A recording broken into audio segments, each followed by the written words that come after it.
Sí, definitivamente. Creo que esto es una ventaja de estar aquí en este sector. Sí. De una u otra manera, es transversal y han necesitado apoyar a todas las demás verticales, pues para que se transformen y para que sigan trabajando simplemente. Esa es una pregunta, digamos, necesaria. ¿Cuáles han sido, digamos, los negocios o las verticales que más han requerido el trabajo de Axity para adaptarse a esta nueva realidad?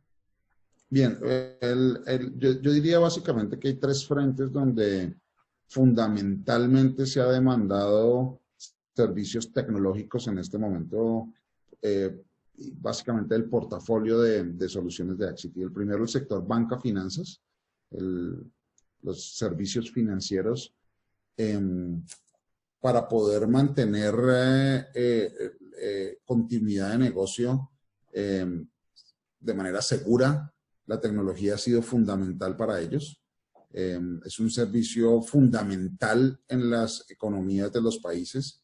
El sector financiero, si el sector financiero se mantiene sólido, operando, manteniendo el flujo de capitales, el circulante y asegurando que el dinero de los tarjetavientes o de los portafolios de la gente llegue, pues eso da también una sensación de tranquilidad y de seguridad a los mercados. Pero para que eso sucediera, también los niveles de bancarización tuvieron que subir de manera importante. Crecieron, hoy en Colombia han crecido más del 53% año contra año, lo que significa que más personas tienen acceso a los servicios financieros, lo que significa que más personas demandan servicios de esa banca, lo que significa que quiero acceder más a las plataformas bancarias. Y todo eso requiere toda una infraestructura para que suceda de manera eficiente y sobre todo muy segura. Y ahí ha habido una enorme demanda de productos, portafolio y servicios, conocimiento para ayudar a los bancos. Hoy nosotros no vamos al banco, el banco va a nosotros. Sí, Y, y, claro. para, y para ello la tecnología es un factor fundamental acá. Entonces ese es el primer sector que ha demandado muchísimo. El segundo sector está asociado al sector salud, donde también estamos buscando que los usuarios del sector salud sean atendidos desde sus hogares, donde las imágenes diagnósticas juegan un papel fundamental, las consultas médicas juegan un papel fundamental soportadas con tecnología, y ahí ha habido una demanda importante y a través del portafolio de soluciones de transformación digital de Axity hemos podido ayudar muchísimo al sector salud a que esto suceda. Y el tercero y muy importante, sin que se limite a que sean más, yo diría que hablo de los tres de mayor impacto, es el sector educación. Eh, pues los estudiantes del sector público, privado, primaria, bachillerato, universitarios, estudios avanzados, pues han podido continuar a través de las plataformas tecnológicas, entrenándose desde su casa, Sí. compartiendo, nosotros lo hemos llamado soluciones de Smart Campus o Smart Education, donde acceden al currículum, a los profesores, a los docentes, a los recursos de educación a través de tecnología. Entonces, si me lo permite resumirlo de una forma muy simple, estos son los tres sectores que más han demandado el portafolio de tecnológico y de soluciones que Axity tiene en este momento disponible. Pues impactantes. O sea, digamos que por el volumen, digamos, la banca, o sea, sin banca, ¿cómo operamos? O sea, y lo que Imposible. tú dices también es muy importante. Lo vimos en el COVID Friday, en los dos COVID Fridays que tuvimos, que colapsaron los sistemas transaccionales de los retailers, de las grandes superficies más reconocidas a la que acude la mayoría de la gente a hacer compras. Y creo que ahí también faltó robustez o digamos, es un indicador de que necesitamos perfeccionar nuestros sistemas transaccionales, ¿no? Indudablemente, yo diría que en América Latina todavía hemos estado un poco lejos de lo que son los altos estándares países muy desarrollados tienen para el e-commerce y para las transacciones financieras. Esto, lo único que nos alertó es en que tenemos que estar mucho más robustos para lo que viene, porque además llegó y no se va a ir desde mi humilde punto de vista. El usuario encontró que puede acceder a un mundo globalizado para comprar lo que necesita. Los centros comerciales, creo yo, se van a convertir más en puntos de experiencia, en ir a mirar qué hay.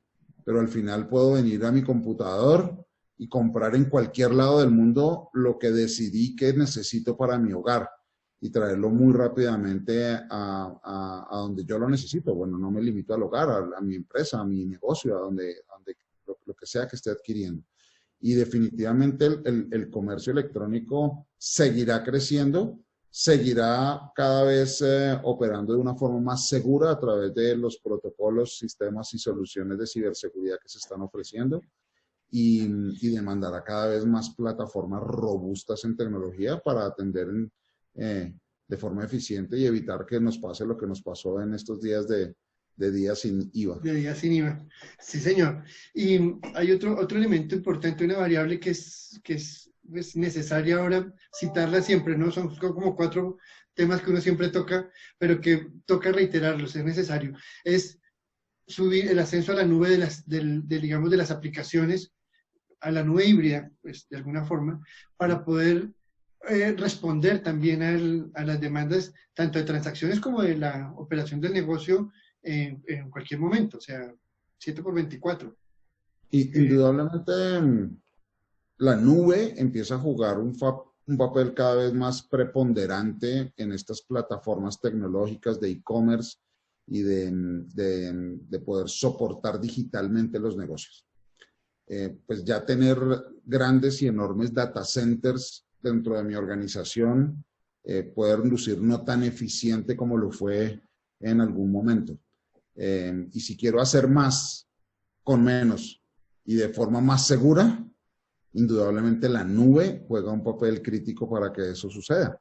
Ahora bien, no es tan sencillo como simplemente decir, muéstrame, compré un acceso ahí a SaaS o PaaS de alguna nube.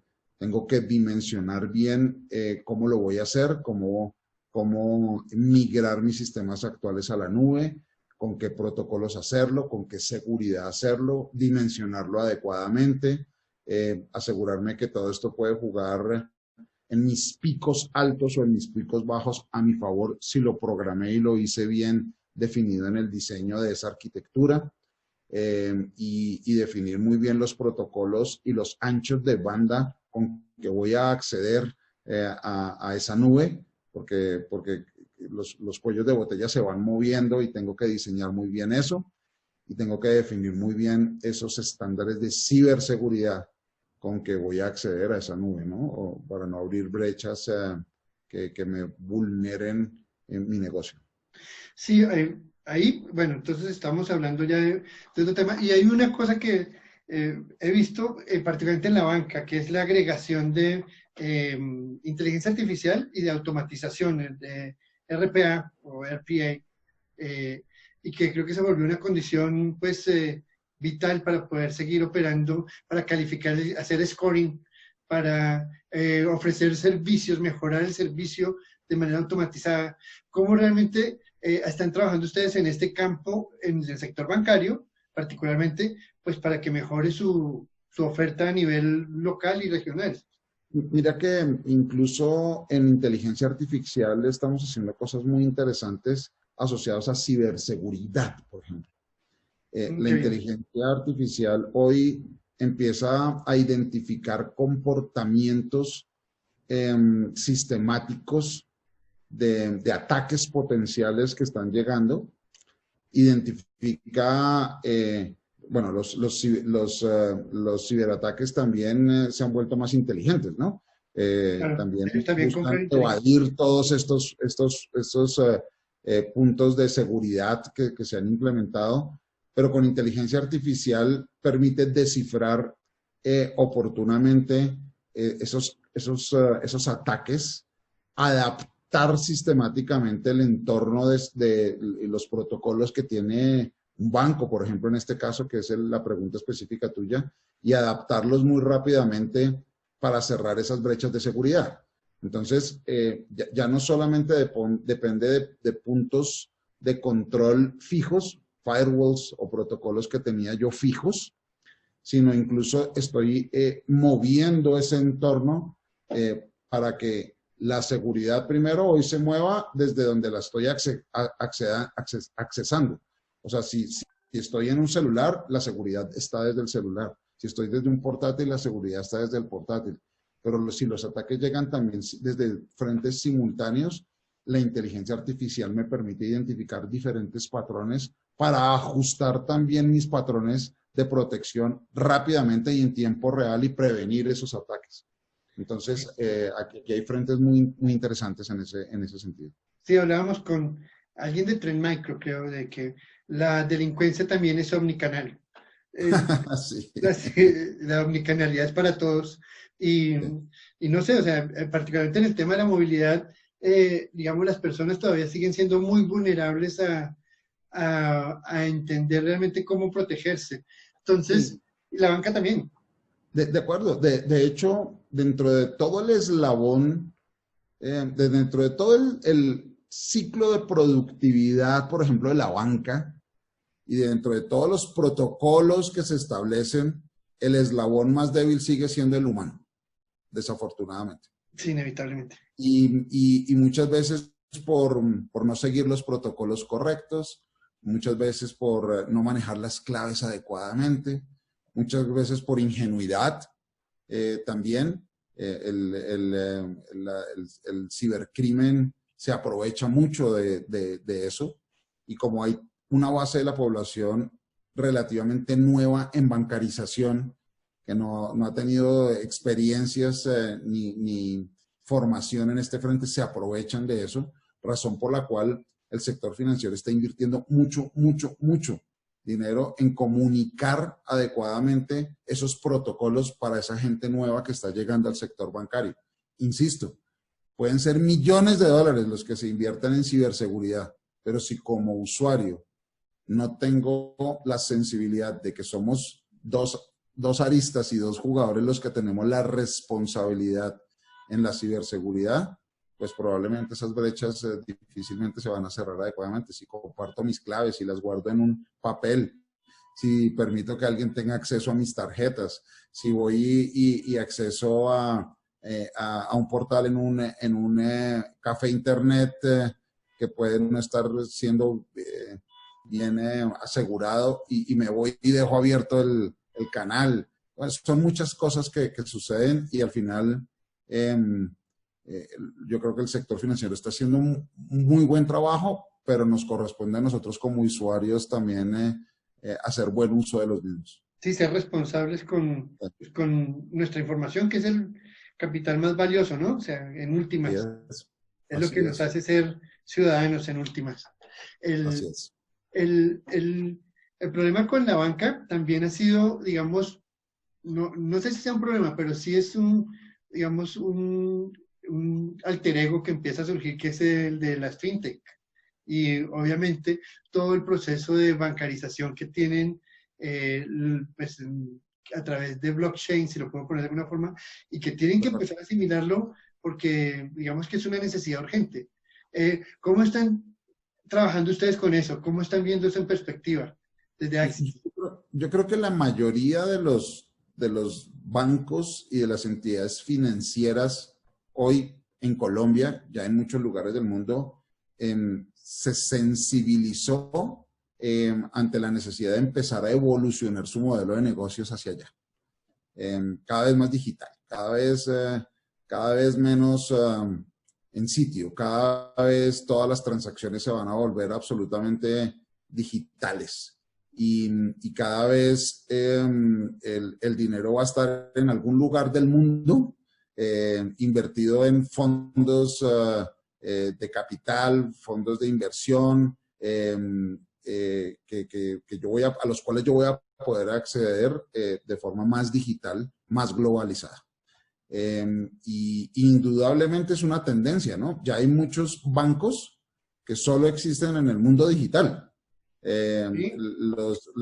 Y debo entender y cambiar también mi mentalidad a que si el banco no tiene una sucursal física, no quiere decir por eso que no exista. Entonces, aquí también es un modelo que culturalmente va a estar cambiando, que cada vez lo vemos más, que cada vez tiene más adeptos, que cada vez tiene más eficiencias y que cada vez le asegura de una forma más fiable al usuario que su dinero está a salvo, ¿no? Porque mucho de esto empieza a generar un tema. Esto me genera un problema de seguridad o de confianza, estas fintech. Y yo creo que hoy más el tema es de confianza que de seguridad. Yo creo que son entidades serias que tienen un buen respaldo en las regulaciones que tiene cada país y la banca internacional. El punto es qué tanto confía hoy el usuario todavía en ese tipo de comercio electrónico y de transacciones electrónicas, ¿no? Sí, claro. Es que a veces solamente con decir uno la palabra Bitcoin, la gente Se se pone aterra. nervioso. Sí, es muy fluctuante, es como el uranio, en fin, me quema en las manos, alguna cosa así, me puede hacer daño, pero no es, digamos, la perspectiva del negocio. Y en realidad Bitcoin es solo un subproducto ¿De del acuerdo? blockchain. Digamos ¿De que acuerdo? lo importante es ese sistema de rastreo, esa metodología que realmente permite rastrear todo. O sea, la transacción, los procesos, las personas, el conocimiento, y creo que es ahí donde realmente sí se genera valor. Totalmente de acuerdo, pero todo eso que acabas de decir en conjunto debe generar confianza para que los inversionistas y los usuarios del sector financiero cada vez se muevan más hacia allá. Insisto, yo creo que hoy hay fintechs, eh, eh, monedas digitales que son ampliamente confiables, serias, y que definitivamente cumplen con las regulaciones porque es importante el sector regulatorio de cada uno de los países, pero que están trabajando mucho en que la sensación de tranquilidad para el usuario final, para las empresas, de mover su dinero a través de estos dos medios digitales, sea cada vez mayor. Entonces, es no solamente que sean seguras, sino que den la sensación de tranquilidad al usuario para que empiecen a moverse cada vez más hacia ello. Sí, y eso traería como consecuencia, o sea, de una u otra manera, digamos, una regulación o una autorregulación también en todo el proceso, en toda la cadena de valor del dinero, incluso de las transacciones. Esa es una buena perspectiva para mirar más adelante. Sí, Creo sin duda que alguna. Y aquí los entes regulatorios y de control tienen que también empezar a evolucionar muy rápidamente para entender que el mundo cada vez es más digital, ¿no? De hecho, me devuelvo a cosas mucho más simples. Incluso hay países donde no han tocado regulación respecto a teletrabajo o, y aquí esto ya hoy se volvió algo básico, elemental, ¿sí me entiendes? ¿Cuáles son las condiciones de entorno que debe tener alguien para hacer teletrabajo? ¿Cómo el gobierno facilita o no que eso suceda? Si voy a teletrabajar, ¿en qué entorno debo estar? ¿Cómo mido la productividad? Y esto es de los básicos hoy se nos volvieron, ¿no? sí, claro. Ahora, imagínate los gobiernos teniendo que regular transacciones electrónicas, teniendo que regular fintechs, movimiento de dinero en grandes volúmenes a algún lugar del planeta, y que pueda volver de manera segura a quien es el usuario del sistema. Entonces, también depende mucho de los gobiernos que regulen esto muy rápidamente y se ajusten a las condiciones digitales del entorno. De acuerdo. Yo creo que aquí vamos a ver, así como nos tocó adaptarnos casi que en cuestión de días al teletrabajo, al trabajo remoto, a utilizar aplicaciones de videoconferencia para interactuar, a responder desde la casa, porque a veces muchas empresas creían que uno no respondía si uno no estaba en la oficina, Sí. y resulta que sí. Eh, o toca, mejor dicho. Sí, sí. También vamos a ver algunas perspectivas como de pronto la necesidad de dejar de imprimir dinero, Sí. por seguridad, simplemente por salud, no solo por la facilidad de la transacción, a digitalizar aún más nuestro entorno para poder, digamos, convivir de una u otra manera e incluso a dejar de pensar en la oficina como un escenario de trabajo, sino como un sitio al que a veces tocará ir para alguna actividad personal. Y esas barreras hoy son más barreras culturales que reales físicas, ¿no? Mira, hasta hace un tiempo, antes del coronavirus, mucha gente medía los niveles de productividad por la cantidad de horas que estuviera en la oficina. Sí, Ya no. Ahora tienes que redefinir productividad en función de un entregable e incluso tienes que medir, cambiar los modelos de compensación de la gente en función de esos resultados, ya no de las horas que trabajas. Puede ser que ese mismo resultado lo hagas en menos horas, en un ambiente en tu casa, pero vas a tener que empezar a cambiar todo esto. Y esto es una nueva mentalidad para nosotros. sí, La claro. barrera, que son barreras culturales que tenemos que vencer, ¿no? Eh, hace unos días, en estos días veía un chiste, una broma, una caricatura de alguien que decía, Eric, son las 9 de la mañana y no has empezado a trabajar, cuando llegó el jefe a la oficina, ¿no? Ajá. Decía, ay, jefe, perdón, es que no había visto que usted había llegado. O sea, empezaban a trabajar cuando veían que alguien los vigilaba o los controlaba. Nada, esto ahora es autogestión, autocontrol y automotivación lo que va a empezar a moverse en el entorno, ¿no? Sí, Y, claro. y, y medir a las personas también sugiere un cambio. Compensar a las personas sugiere un cambio, eh, sin perder algo que es fundamental para una sociedad y es el contacto social, ¿no? Sí, claro. Porque que nos veamos acá es importante para mantener una relación y construir confianza también. De acuerdo. Estaba pensando en dos áreas de trabajo, particularmente los desarrolladores, el ejército de desarrolladores que se volvieron de una u otra manera o de un momento para otro más eficientes trabajando en casa, y ahora sí les creen, y los de las empresas de call center, los Sí, BPOs, que sí. también terminaron trabajando en su casa y están operando las empresas sin perder ningún tipo de beneficio. Entonces, El, no sé el, cómo has el, visto tú. el principal gestor que le impulsó mayor velocidad a la transformación digital se llama COVID-19. Si no hay cómo agradecérselo.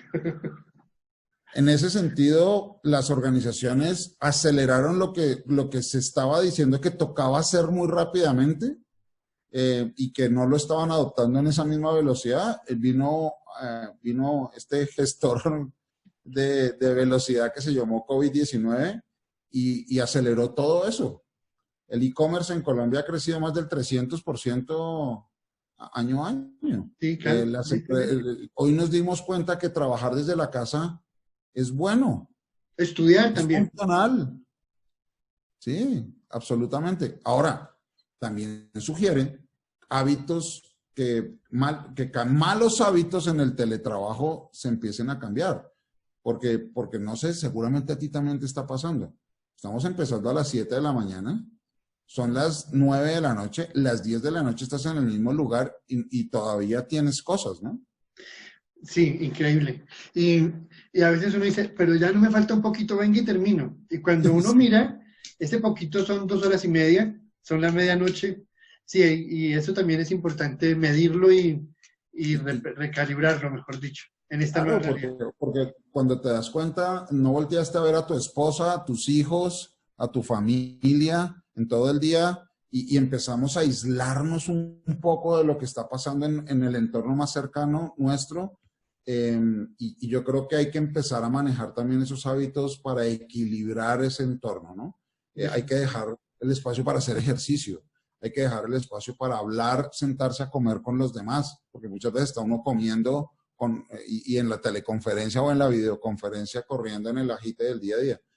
De nuevo, se convirtieron en paradigmas culturales que hay que empezar a romper ya mismo.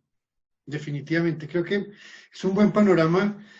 Yo quería concentrarme en la banca, pero creo que, pues como la banca también es tan transversal, hemos tocado muchos temas también interesantes y creo que esto Sí. nos da para muchas más conversaciones, muchos más temas. Claro que sí. Mira, por ejemplo, nosotros estamos trabajando en un modelo de oficina inteligente, Smart Office. Y ese Smart Office no necesariamente sugiere un espacio físico de oficina. Donde estás tú, donde estoy yo, es nuestro espacio físico ahora de productividad. De acuerdo. Y eso hay que adaptarlo muy rápidamente para que incluso ahora podamos intercambiar información con un solo clic entre los dos, compartirla, modelarla. Una barrera que puede sugerirse que debe vencerse muy rápidamente era esos espacios donde nos reuníamos 10 personas para resolver un problema y teníamos que modelar tableros y rayar el pisapapel y borrar y volver, no, aquí por aquí no fue, pero ahora hacerlo digitalmente también sugiere un cambio importante para hacer las cosas. Esa es una oficina inteligente pero virtual. Chévere, ¿Sí? eso me parece una buena iniciativa. Pues eso Sí, también lo veremos más adelante. Creo que por es supuesto. una excelente idea. Entonces, nada, Eric, mil gracias por tu tiempo. Un Realmente gusto. muy valioso pues digamos, la información que nos estás dando a mis audiencias. Y nada, muchos éxitos y seguimos en contacto. Igualmente para ti y mucha seguridad y tranquilidad para tu familia. Lamento todo lo que me contaste que pasó este año, Sí, sí, vale. pero estoy seguro de que buenas cosas vendrán en el futuro próximo. Excelente, pues gracias por ese mensaje también. Y Un seguimos en abrazo. contacto. Suerte.